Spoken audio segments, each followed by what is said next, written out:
Ngunit naghinanakit na mainam si Jonas, at siya'y nagalit. At siya'y nanalangin sa Panginoon at nagsabi, "Ako'y nakikipanayam sa iyo, O Panginoon. Di baga ito ang aking sinabi nang ako'y nasa aking lupain pa?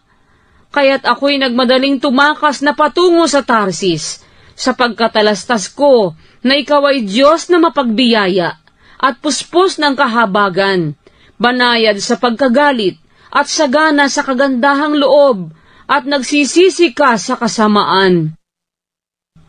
Kaya nga, O Panginoon, isinasamo ko sa iyo, nakitlin mo ang aking buhay, sapagkat mabuti sa akin ang mamatay kaysa mabuhay." At sinabi ng Panginoon, "Mabuti baga ang iyong ginagawa na magalit?" Nang magkagayoy, lumabas si Jonas sa bayan, at naupo sa dakong silanganan ng bayan, at dooy gumawa siya ng isang balag, at naupo siya sa ilalim niyaon sa lilim, hanggang sa kanyang makita kung ano ang mangyayari sa bayan. At naghanda ang Panginoong Diyos ng isang halamang kikayon, at pinataas sa itaas ni Jonas, upang maging lilim sa kanyang ulo, upang iligtas siya sa kanyang masamang kalagayan.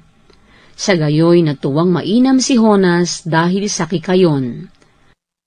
Ngunit naghanda ang Diyos ng isang uod ng mag-umaga, ng kinabukasan, at sinira ang halamang kikayon na anupat na tuyo.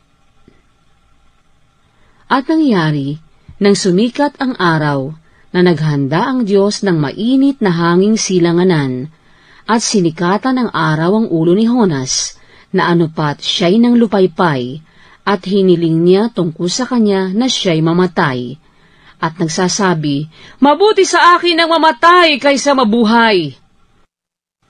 At sinabi ng Diyos kay Jonas, "Mabuti baga ang ginagawa mo na magalit dahil sa kikayon?" At kanyang sinabi, "Mabuti ang ginagawa ko na magalit hanggang sa kamatayan." At sinabi ng Panginoon, "Ikaw ay nanghinayang sa kikayon, na hindi mo pinagpagalan o pinatubo man, na sumampa sa isang gabi at nawala sa isang gabi. At hindi baga ako manghihinayang sa Ninibe, sa malaking bayang yaon, na mahigit sa 120,000 katao, na hindi marunong magmuni-muni ng kanilang kamay at ng kanilang kaliwang kamay, at marami ring hayop?